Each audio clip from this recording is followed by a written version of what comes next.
I'm back at my studio. I absolutely love doing these workshops. I think it gives me purpose. I love the opportunity to clarify a lesson and to break it down to the most easiest form of learning. But it really is a lot of prep. A lot.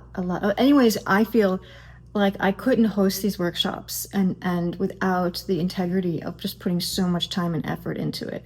So I'm back here and I am setting up each little setup, not as that it's final, but that everybody has similar objects. Well, and there you go. There's some inspiration.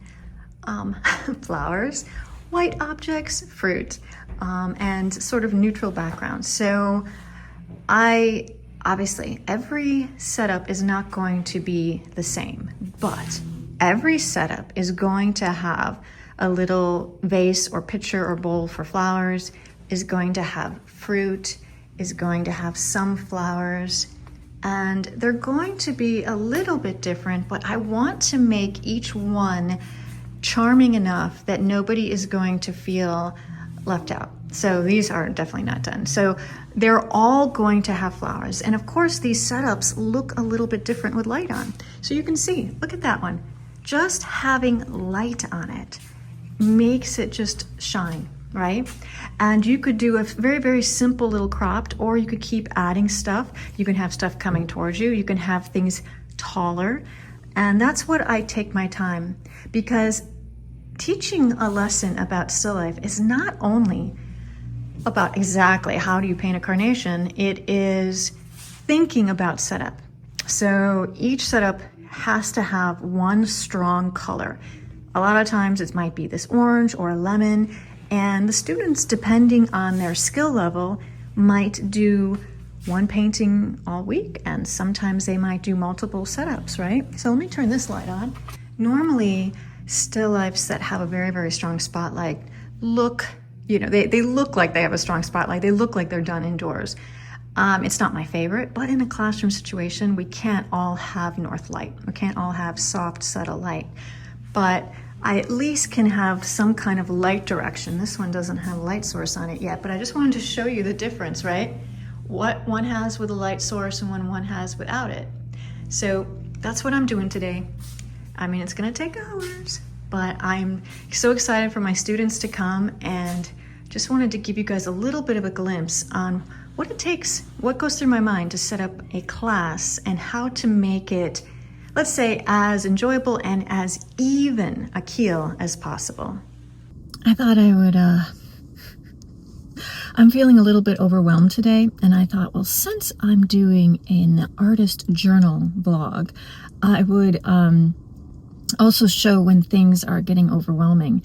And I woke up with do you ever wake up with this knowing, all of a sudden a thought drops into your head, oh my God, I did something wrong yesterday. Oh, I have to go fix it. And so it was 5 something in the morning, and I had to run out to my home studio and get on the computer, and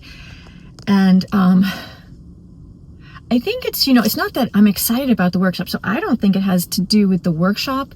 I think it's the fact that I'm trying to do, or I'm excited to do so many things at once. I'm trying to get a print on demand store going. And so I've been testing out, and I've been showing you guys a little bit, and I've been testing out 4 or 5 different online companies. So getting samples, having to deal with issues that whatever reason companies have, you're trying to figure out which one is the best, integrations, blah, blah. And I see my mind is fuddled. And then I'm, editing those videos of Richard's, and then I'm making YouTube diaries, and I'm making shorts, and making all of our Patreon content, and also painting, and then also planning, still kind of doing stuff for the big trip that's coming up, and then this workshop.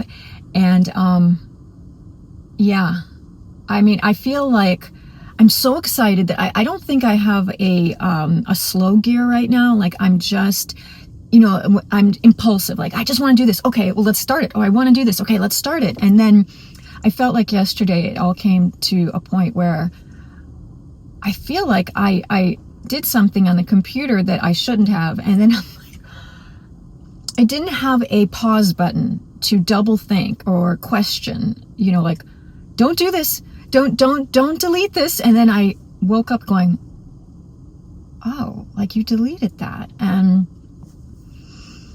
so I know that what helps me is I really do like to take time, like right when I wake up, like even just when I'm still in bed, just to almost do what I call a bedtation, like a meditation, just breathing, getting yourself ready for the day, getting yourself positive and excited, and getting yourself into just a good mood, and just getting excited.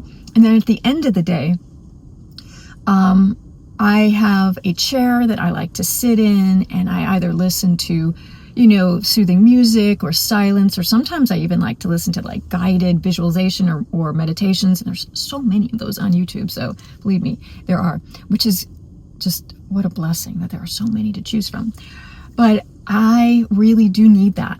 I need those times to totally stop what I'm doing, because the great thing about it is a lot of times, if you allow yourself to sit long enough, to sit quiet enough, all of a sudden ideas come to you. And it can be hard to get yourself to do it. It really can be. People will say just for 5 minutes. And then after you sit there for 5 minutes and you start to enjoy the process of just going within, then you can go longer, right? So there's no rules or anything about how I do it.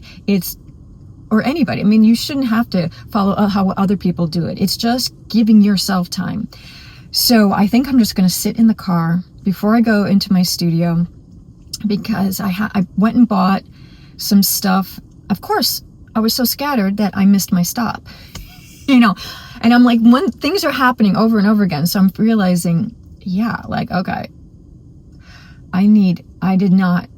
since I woke up and I was like, poof, in my head, and I had to go out to my studio to fix my problem.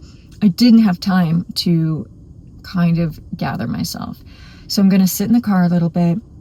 I bought more still life stuff. I bought some more lights and, just some lunches. So, because when I do workshops, I don't leave at all. Like, I don't go out to lunch. I'm just sticking there so that I can help people. I can, clean up and do all that stuff during lunchtime. I am very excited about all the things that I'm doing right now, but I could tell that things were catching up with me, and I have to set up my still life demo for tomorrow, and that's cool. So I'll show you that in a little bit after I've taken time to breathe in my car. I'm sitting in the spot where I'm going to do my setup, and setting up a still life is a huge deal. Now, you've seen me do very, very simple, just flowers in a single vase, and I consider those to be scales. Just like if you're doing a lot of portrait block-ins, right? Simple light, doesn't necessarily have to say a story. It's just elegant. That's what I like to use, the word simple and elegant. When you're adding more objects, when you're having lead-ins, when you're having like middle grounds and backgrounds farther, like the 3 different zones of objects, that takes a lot more time. Okay, I haven't decided if like my last workshop, I did a really, really big demo, and what I did was I just worked on different sections of it each day. So am I gonna do that? Now this is a 12 by 16. This is already pre-toned, and I actually kind of like this tone. What would I say this color is? It looks like there is some definite like slight burnt sienna. I mean, I really don't know. Yeah, I think I just toned this in for future, right? I like to have all kinds of different toned canvases just so that you can grab them right away without having to worry about prepping them first. Now, the good thing about toning this a warm, whereas usually, not always, but usually when I do portraits or other types of sketches, I will tone it a sort of kind of like these tones, like a neutral gray, just so that when I put the warms of the flesh, it pops.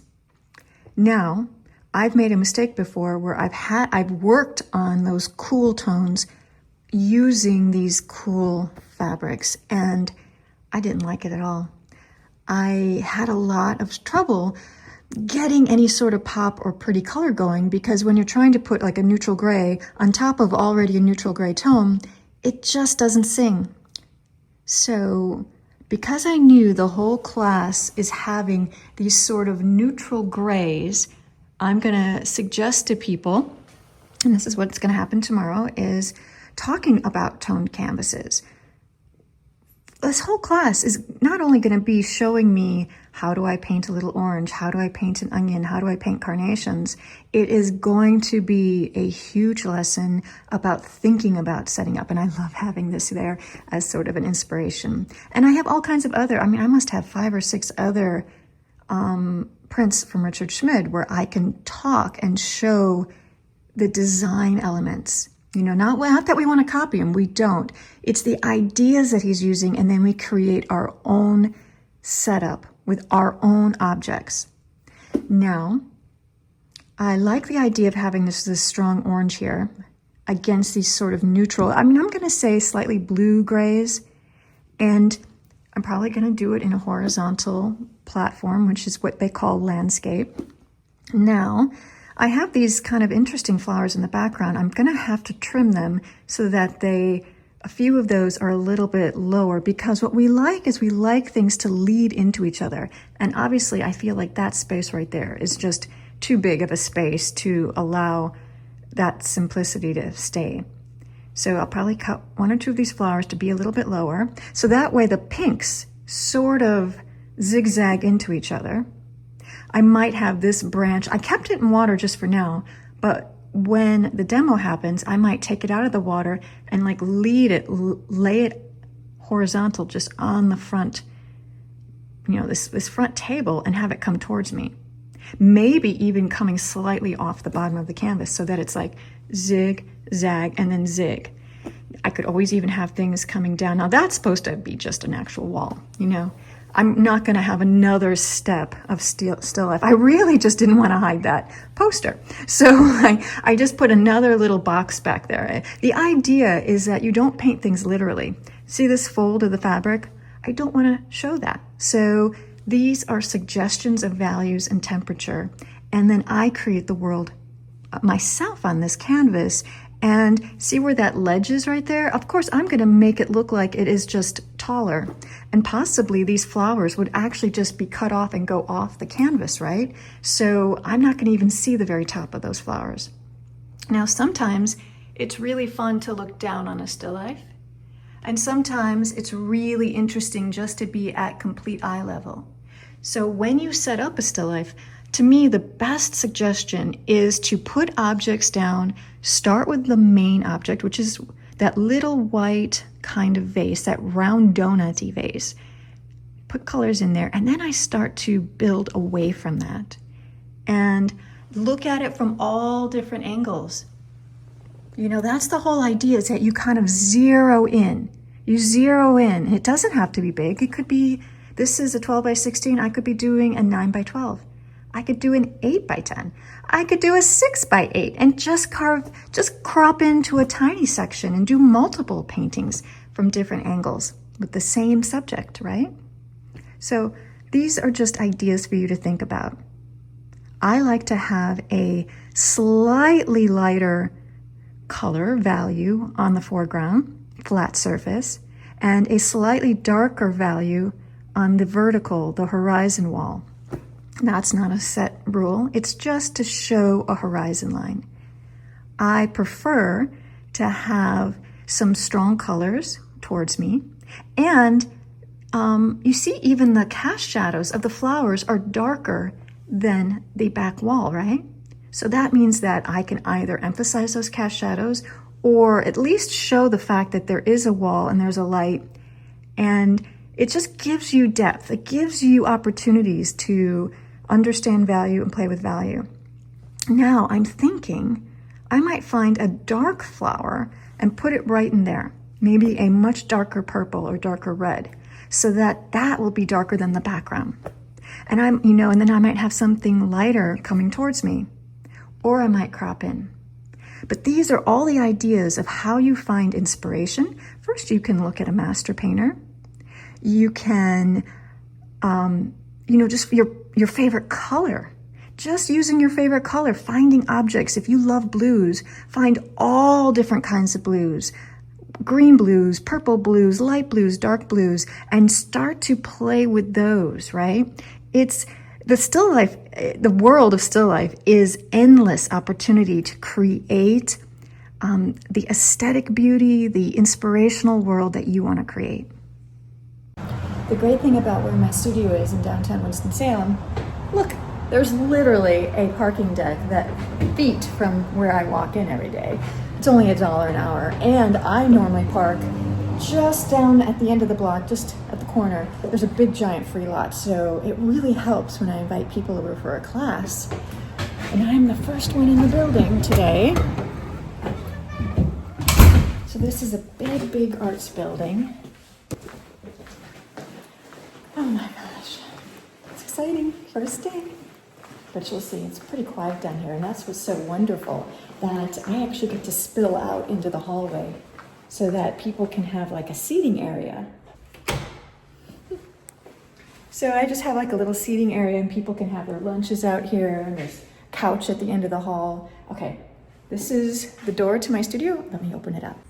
These are my doors open, and so now I have to take the time to lay out all my paint and all the last minute things. And oh my gosh, I saw a flower that already wilted.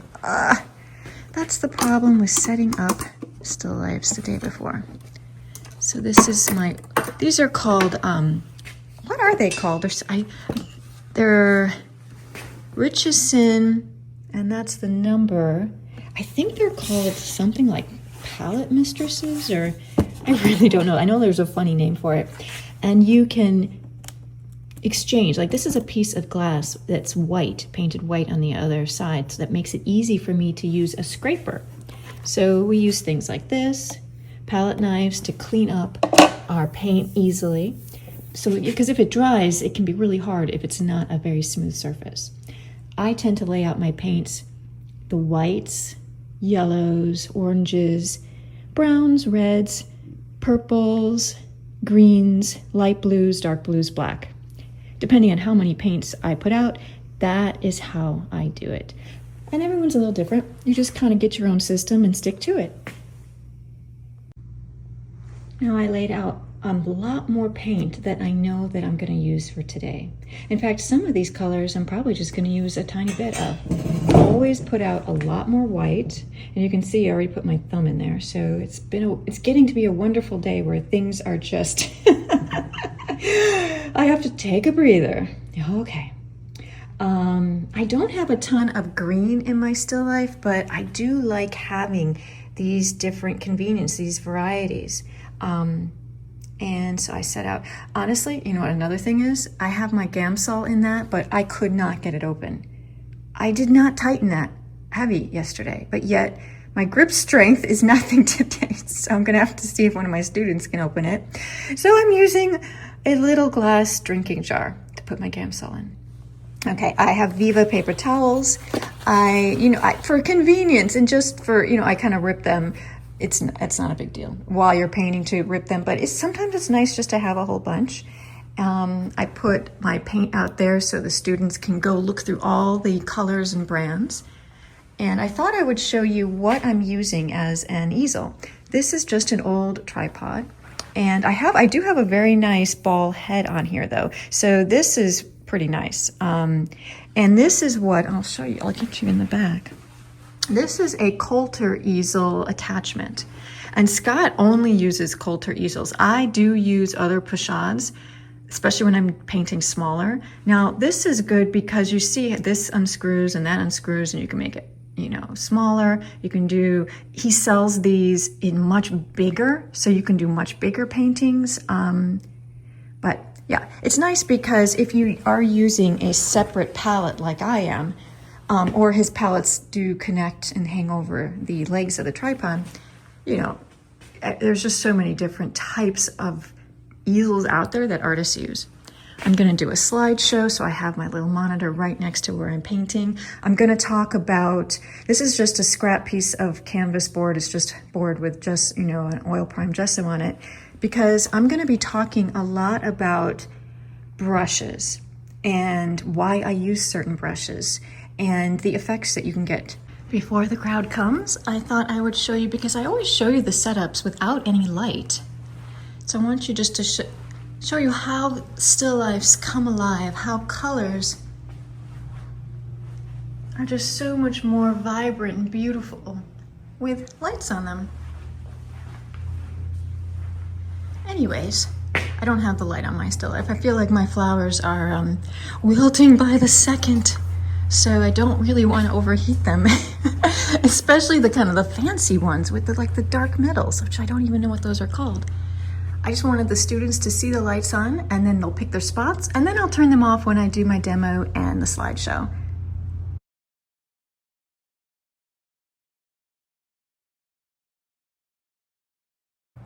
I'm talking a lot about how I block in to 50%. So I haven't even done a lot of the final touches to this little white donut vase and the orange.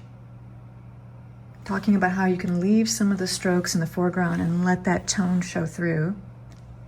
But everything is really just 50%, and trying to use paint.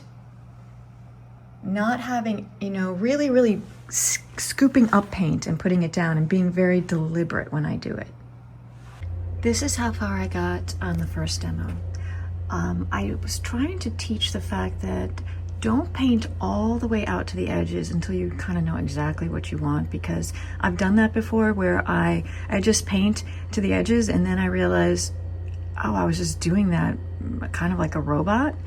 And some of the radishes, the new radishes that I bought, were so much bigger than the original radishes. So I might use the photograph from the original radish that was much tinier. Who knows, maybe I will paint those out altogether. Now, this is what I would call just a kind of a 50% block in. Everything is, all these outside characters are 50%. From the photo, I will take stock and choose a few shapes in here to go back in. I will, I didn't do the cast shadows of some of these vines of the flowers. And I will really see how I can add orange in maybe one or two other places. But I do want to leave it as a sketch. Okay, so this was the first demo.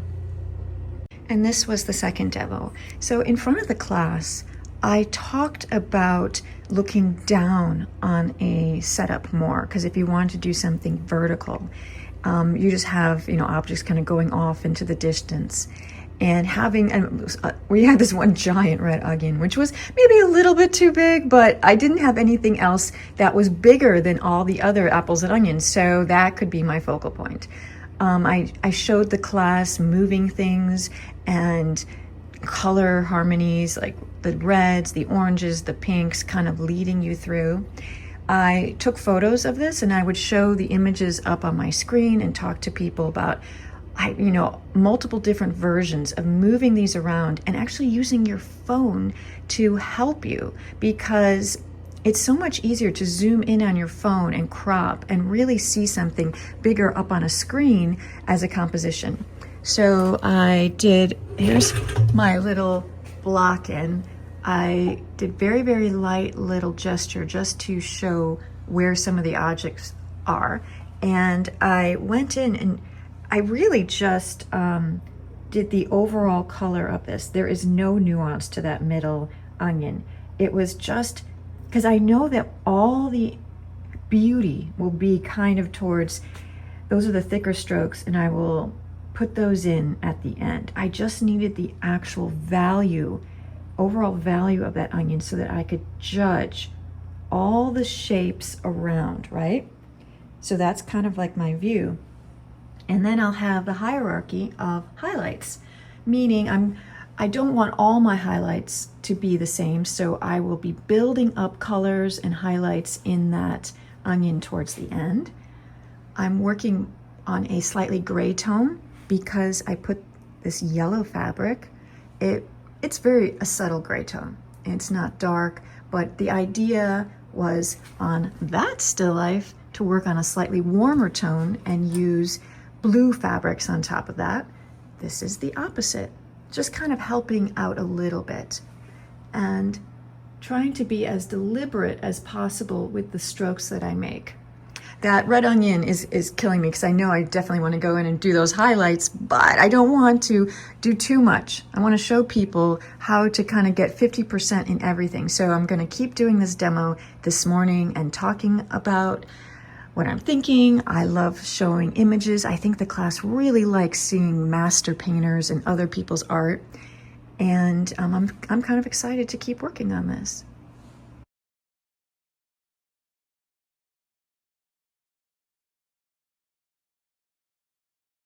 It's Thursday night and we have the lovely class over.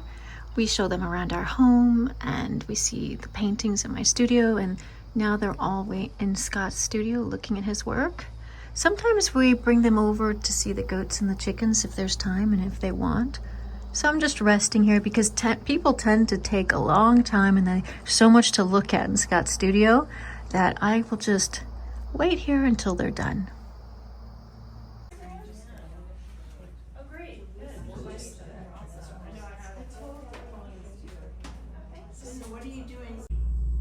It's the day after the workshop and I have to clean up all the stuff that was left, and luckily it doesn't look too horrible. Some of the students really helped me kind of put things away and everything. But I mean, I did not have time to get this enough done. So I'm going to just paint as long as I have energy today. I have my monitor here and I'm going to put on the Celebrate Richard Schmidt's live stream and just kind of have it on in the background. And yeah, so that's gonna be my day. I thought I would try, we'll see how long my phone lasts, maybe show a little bit of me painting and stuff. But overall, as usual, workshops, everybody's so nice. I mean, I worked myself up so much about getting prepared and then maybe stressing a little bit too much about, did I say the right things?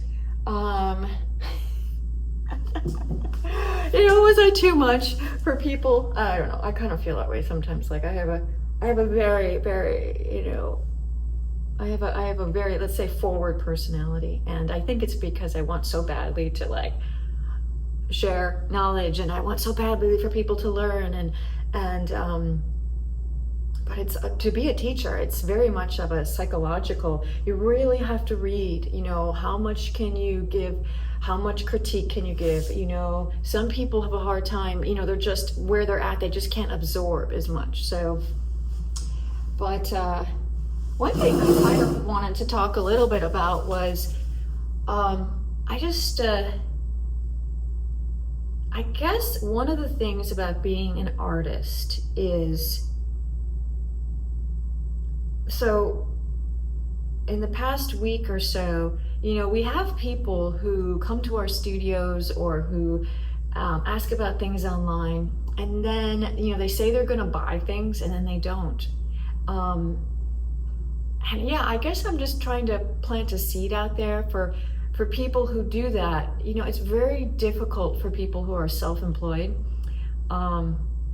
especially when, you know, you get a commitment. And so even things like, oh, they said they were going to buy something and it was on my store. And so I'm like, okay, great. You know, I'll mark that as sold. And then a week later, they're like, oh, I've changed my mind. Or, and you're like, oh, okay. I mean, of course, that's why it's really hard to be self-employed, and that's why it's most artists, if they can find a gallery to deal with all that stuff, I mean, you know, and you have a good relationship where you feel like the gallery is supportive you can trust them and they can trust you. That's what that wonderful collaboration is. But then, you have to do it yourself. It's just this up and down roller coaster. I guess I just wanted to say, because in this vlog, I want to show everything. It's not sugarcoating what being an artist is, right? So I do paintings, and there's absolutely no guarantee that I will ever get money back from all the supplies and time and all that stuff. So you're hoping that somebody just likes what you do, and they go, okay, either I want to buy it because I want to learn from it, or it captures my heart and I just want to, it sparks something within me. And that's kind of what us artists are hoping for. I just thought I had to get that off my chest. Yeah. Oh gosh, sometimes I think, do I overshare? But that's who I am. I'm completely transparent. So Scott and I really want to show when we make mistakes. In my studio, I showed my class tons of sketches, and you kind of in different stages of finish, but a lot of them are not finished.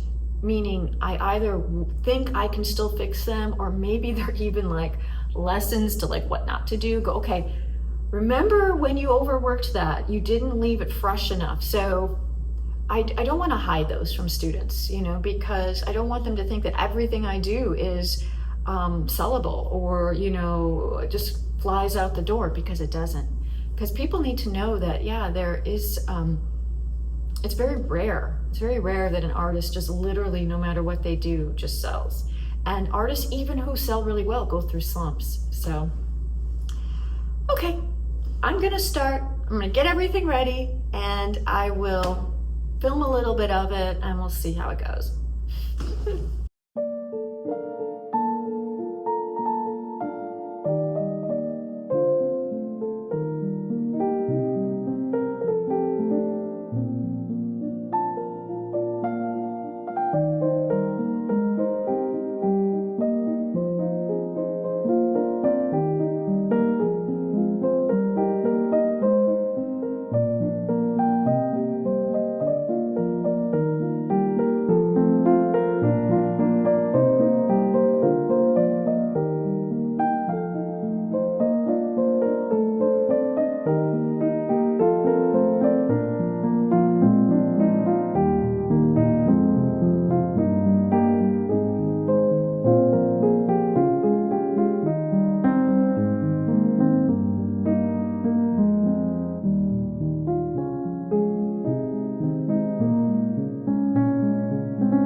I've been going back and forth a little bit with that really strong highlight on that big old giant red onion, and trying to create some texture with warm and cool. I added some of that really bright blue.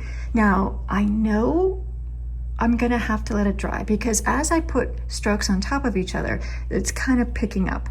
So I think if I let it dry, or get tacky at least, I'll be able to put a drier kind of a craggy or dry brush stroke and make it a little bit warmer, just a little bit redder. Yeah, I mean, I want it to be juicy. That's pretty shocking, even though look at how bright that is. I know I still have to put a little highlight on there, and then I'm just going to see the least amount of strokes. I see it, 1 or 2 strokes in the plate. So as I go forward with this type of still life, I'm really trying to go not too many strokes. I will really evaluate each shape. First of all, I'll just start off in the bullseye. Get that highlight done, do some of the little squiggles of that, raffia or hair, in the little, I call it a little hat. 1 or 2 strokes in the plate, 1 stroke there, and then I will really decide, okay, what can I get away with? I know I have to have one little subtle highlight right there, and I really want to put the little stem on that apple, but in general, a lot of it will be, can I leave most of it undone? Oh, I see some of that little raffia down there that I'll put. Look at all those pinks and purples I've been doing. So anyways, I've been working on it a little bit, but I gotta go now. And I just wanted to observe some of the highlights in person before I start to finish it at home in a different place.